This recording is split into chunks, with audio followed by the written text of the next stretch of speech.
Engineer जानो नागिरदों सासे इंजिनियार जानो नागिरदों सासे होनदों आर्ट्सआव फरायनानै इंजिनियार जानो नागिरदोंबा बोरै जागोन बेलाय बेथ' जानाय नङा नों साइन्सआव फरायनांगोन इंजिनियार जानोबा दा जेखि जाया आं बेखौ गाज्रि सानाखै जिहेतु थांखिया लादोंबा खिन्थु नों सोलायनांगोन स्ट्रिमनि नोंनि स्ट्रिमखौ नोङो नायनांगोन नों बबे स्ट्रिमाव दं जुदि साइन्सआव दंबा नों डक्टर जानो हागोन इन्जिनियार जानो हागोन आर्ट्सआव फरायदोंबा नोङो बिनि सासे फालांगिबो जानो हागोन आर्ट्सआव थांनानै नों प्रफेसर जाहैनो हागोन फोरोंगिरि जाहैनो हागोन गुबुन गुबुन साख्रि नों मावहैनो हागोन दा बेबायदि आरो कमार्सआव थाङोबाथ' कमार्सनि लाइना बेफारनि लाइन जाहैबाय बेंकनि साख्रि मावनो हायो कमार्स फरायनानै बेंकनि गिदिर गिदिर अफिसार जाहैनो हायो दा बैफोरबायदि लाइन माबा स्ट्रिमखौ नोजोर बोनानै जोंनि थांखिफोरखौ जों लानांगोन जोङो गाव साफ्रोमबो फरायसाफ्रा मोनसे मोनसे थांखि लानांगोन जों बेखौ खावलायदों आरो थांखिखौ जों लानानैल' थाबा जानाय नङा मोनफ्रोमबो मेल मिटिङाव जों बुंदों आरो गोदोनि सानसुमै जा मेलेमजिबि बिथांमोनाबो बुंलांदों जाय सिमांखौ जों नुदों जाय थांखिखौ लादों बै थांखिखौ जाफुंहोनोब्ला जों माने खस्थ' खालामनांगोन एबा जाफुंसार होनोब्ला जों गोब्राब नाजानांगोन गोब्राब नाजानायनि गेजेरजों नोंनि थांखिया जाफुंगोन नोङो थांखिखौ लानानै दिनै नोंथांमोना बेयाव गाखोनानै होनफैबाय जोंबो साखि हिसाबै जोंबो थाबाय गासैबो सारमोनाबो थाबाय मेडाम मिसमोनाबो दङ सोरबा होनबाय डक्टर जासिगोन सोरबा होनबाय नार्स जागोन सोरबा इन्जिनियार जागोन जों बिराद गोजोननाय मोनबाय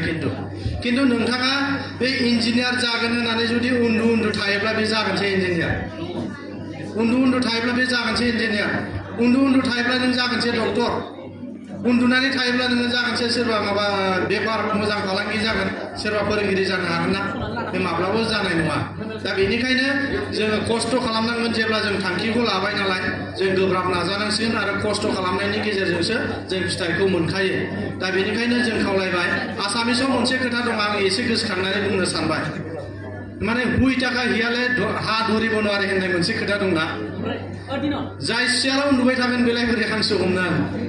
दा बेनिखायनो जोंनि फरायसा फरायसुलि नोंथांमोन जों बेबायदि जानो नाङा जों थांखिखौ लाबाय दिनैनिफ्राय सोरबा सिगाङावनो लाबाय खिन्थु बै थांखिखौ जाफुंनायनि बेलायाव नोङो खस्थ' खालामनांसिगोन गोब्राब नाजानांसिगोन नोङो सान हर नाजानांनोबो हागौ बा बायदि रोखोमनि नोङो नाजानांनोबो हागौ जिखुनु नों जेरैखि जाया खस्थ' खालामनानै नोंनि थांखिखौ नों जाफुंहोनांगोन जों दुलाराय बर' फरायसा आफाद हिसाबै बेखौ खावलायबाय आरो बयबो गुबुन गुबुन आफादफ्राबो बेखौनो बुंगोन थांखि लादोंबा नोङो खस्थ' खालामनांगोन आरो गोब्राब नाजानांगोन आरो गुबुन मोनसे खोथाया जाहैबाय नोङो थांखिखौ लानानै गावखौ बावसोमनांगोन गावखौ बावसोमनाया जोंनाव थानांगोन नोङो गावखौ जुदि बावसोमनो हाया गावखौ नैबेयाव नोंनि सिलेबासजों एबा नोंनि माबाजों फरायनाय लाइनजों नोङो जुदि गावखौ फोनांजाबनानै लानो हाया अब्ला बै नोंनि थांखियाबो जाफुंसारनाय नङा जोंनि बर'नि बिफा उपेन्द्रनाथ ब्रह्म जायखौ जों बड'फा होनो बिथाङाबो मोनसे खोथा बुंलांदोंमोन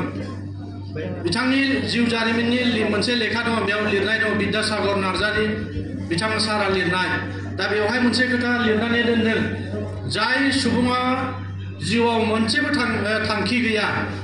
बै सुबुङा माने नैबे बाराव बुबथिंजानाय बेलुनफोर बायदिसो जाहैदों ओरै बुबथिंलाय ओरै बार ओरै थांगोन ओरै बार ओरै थांगोन बेनिखायनो जों साफ्रोमबो फरायसाल' नङा जों साफ्रोमबो जेखि खामानि मावा बे खामानि मावनायाव जोंहा मोनसे मोनसे थांखि थानांगोन अब्लासो माने जोंनि खामानि मावनाय एबा जोंनि फरायनाय स्टुडेन्ट जा साख्रि मावनाय जा एनि खामानि जेखि जाया खामानियाव जाफुंसार जाहैदों दा बेनिखायनो जोङो थांखिखौ लानानै दिनै नोंथांमोना जोंनि सिगाङाव बुंबाय सोरबा नार्स जानायनि खोथा डक्टर जानायनि खोथा फोरोंगिरि जानायनि खोथा खिन्थु बेनि गेजेरावनो हरखाब आं इन्जिनियारखौ जाला खोमालाय डक्टरखौनो फरायसै खोमा डक्टरा मोजां जानाय नङा नालाय साइन्टिस्टखौनो थांसै खोमा बेबायदि बेले बेजे जुदि सानबाय थायोब्ला नैबे नोंनि साननाय नैबे नोंनि सिमां बे माब्लाबाबो जाफुंनाय नङा दा बेनिखायनो जि मावनो लादों गोख्रोङै नोङो सिन्था खालाम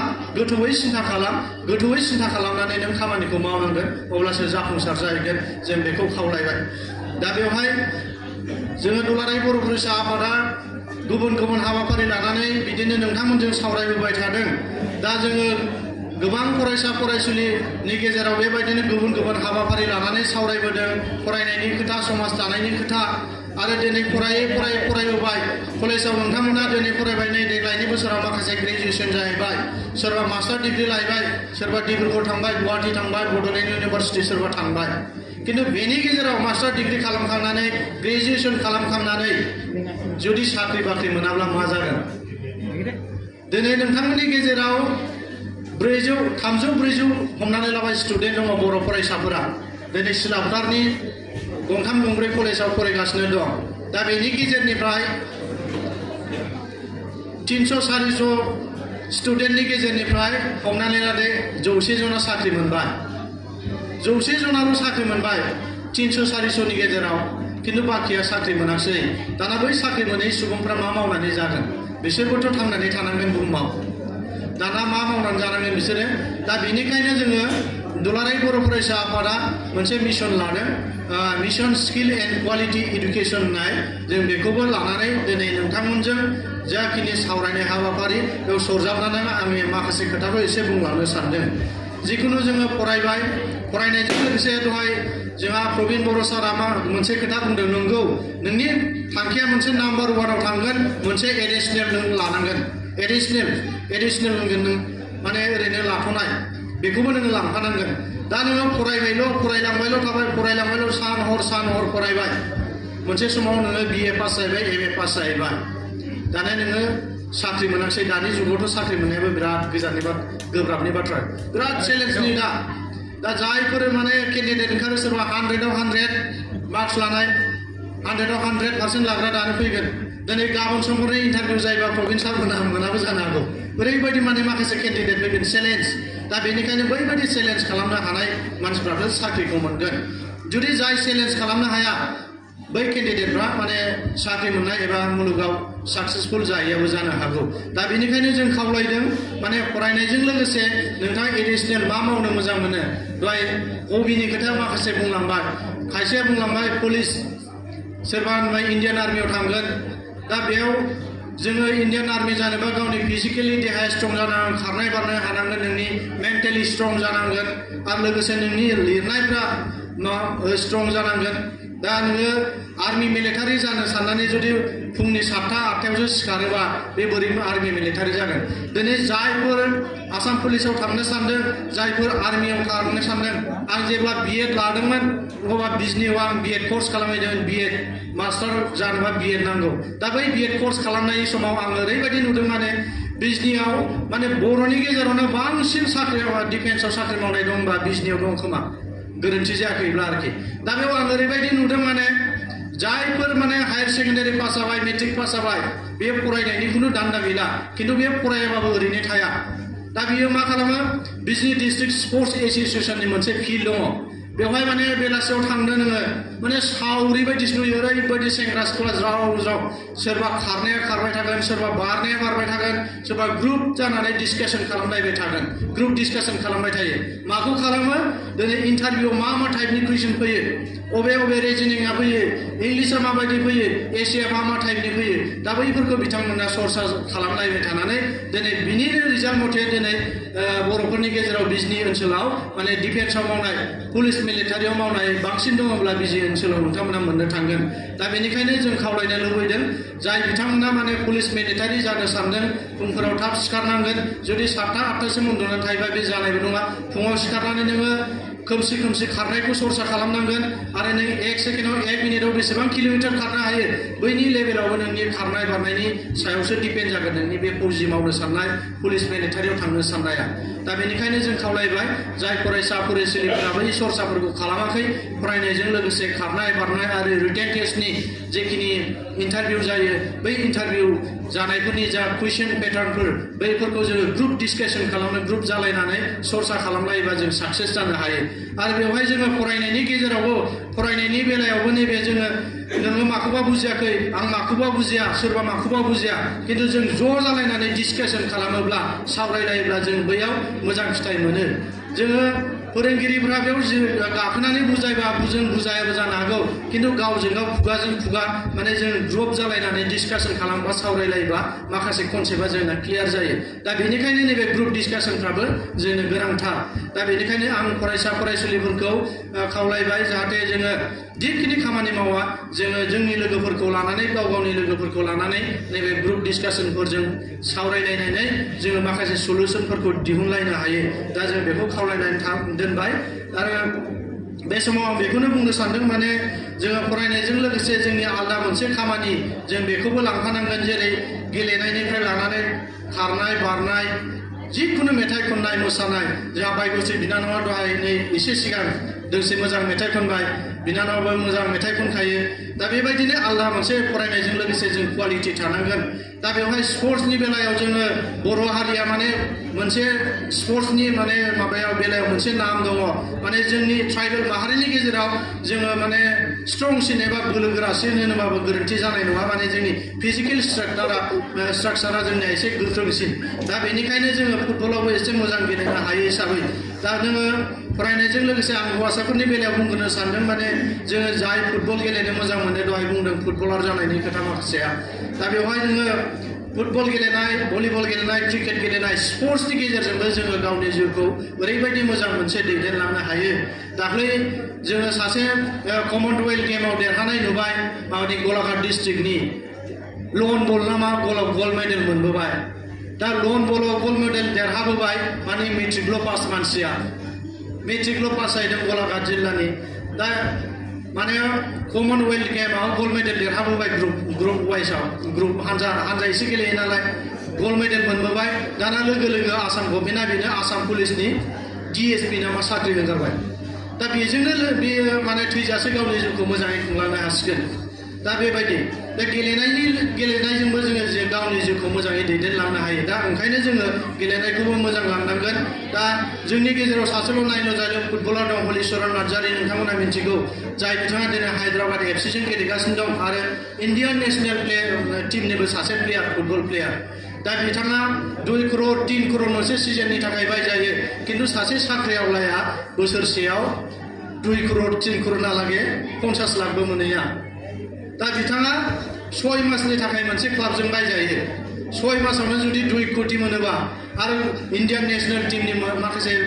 आलदा माने बनासफोर दं आलदा एडभार्टाइजनि माबा माबि दं आरो गुबुन गुबुन क्लाबनि कन्ट्रेक्टफोर दङ बेफोरजों गासै मिलायनानै हमनानै लाबाय 2 कोटी नाङा 4 कोटी जाबाय बोसोराव 4 कोटी सोरबा साख्रिआवलाय मोनगोन नामा मोना दा बेनिखायनो जोङो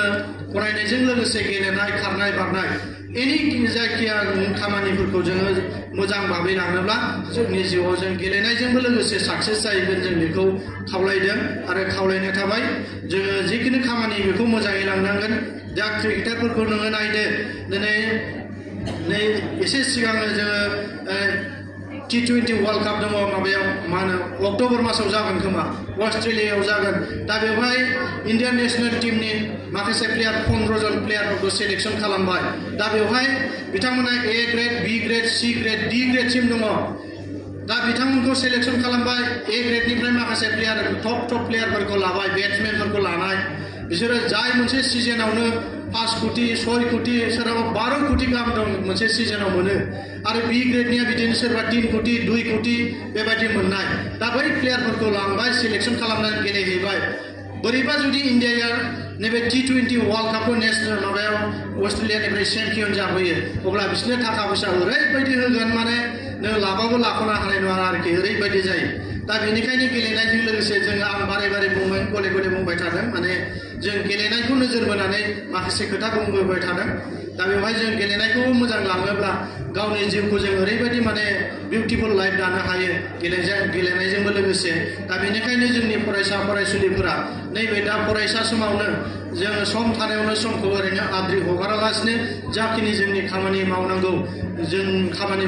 बेखौ खामानिखौ मोजां रोखोमै मावलाङोबा जोङो जिउआव साक्सेस जाहैगोन जों बेखौ नुहुरो जाहाथे जों जाफुङाखै फैबाय थानाय जोंनि फंबाय बिनानावमोनहा मोजाङै जाफुंथों बेखौ नोजोर बोनानै जों नैबे खोथाफोरखौ बुंनाय जाहैदों दा दाख्लै साननैसोनि सिगां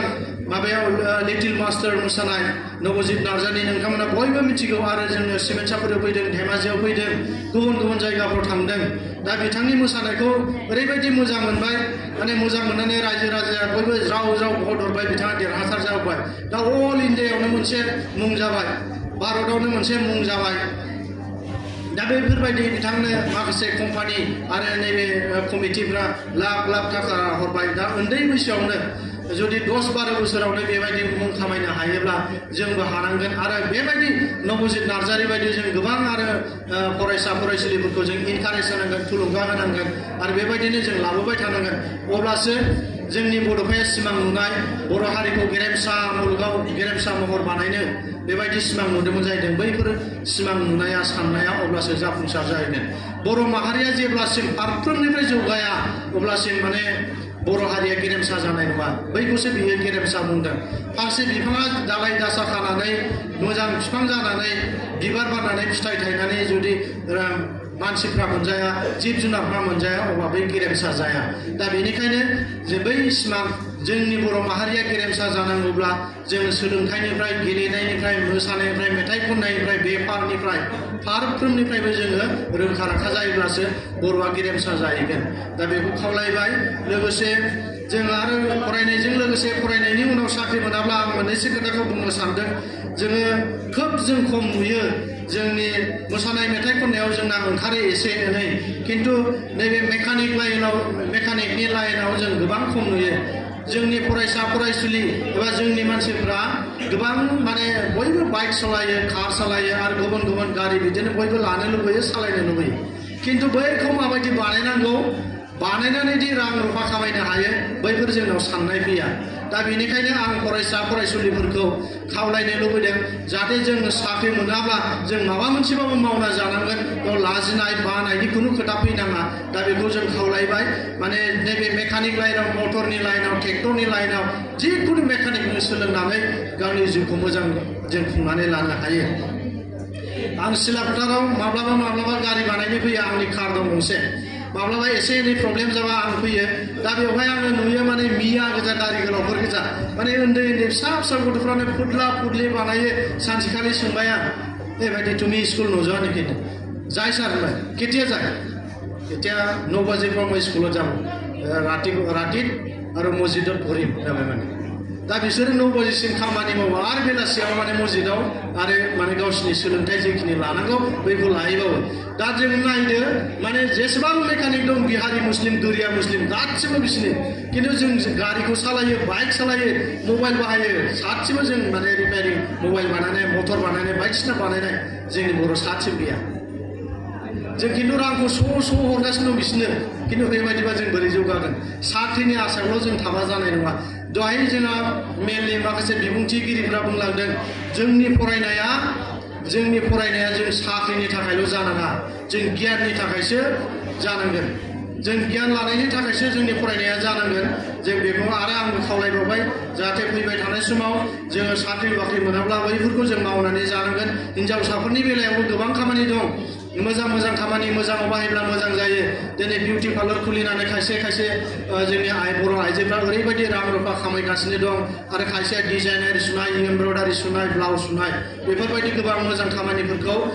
बाहायनानै जोङो गोबां माने गावनि आथिङाव गसंथानो हायो। आरो बेबायदि जोङो बिदिन्थिबो नुबोगासिनो दं। दा बेनिखायनो जोंनि फरायसा फरायसुलिफोरखौ जों खावलायबाय जाहाथे साख्रि बाख्रि मोनैनि उनाव जों साख्रि बाख्रि मोनाखिसै,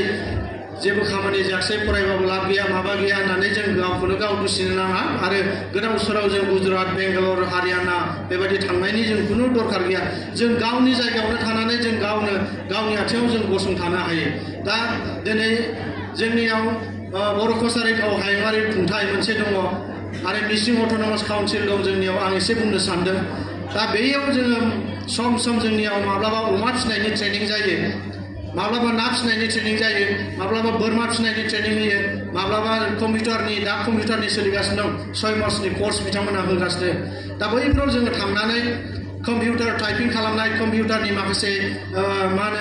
हार्डवेरनि खामानि बैफोरखौ जों सोलोंनानै लानो हायो। आरो सुबिदा मोनोब्ला जों नैबे अमा फिसिनायनि ट्रेनिंखौ जों लानांगौ आरो बोरमा फिसिनायनि जों ट्रेनिंफोरखौ लानांगौ। दिनै अमा फिसिनानैबो जोंनि बर' लाइमोनफ्रा गोबां माने मानसि जाबाय, गावनि आथिङावनो गाव गसंथानो हानाय बिदिन्थि गोबां दंसै। सोरबा बिदिनो बेंकनि साख्रिफोरखौ गारलायनानै दिनै अमा फिसिनानै लाख मास मोनसेयाव खामायनो हानाय बेबायदि दंसै।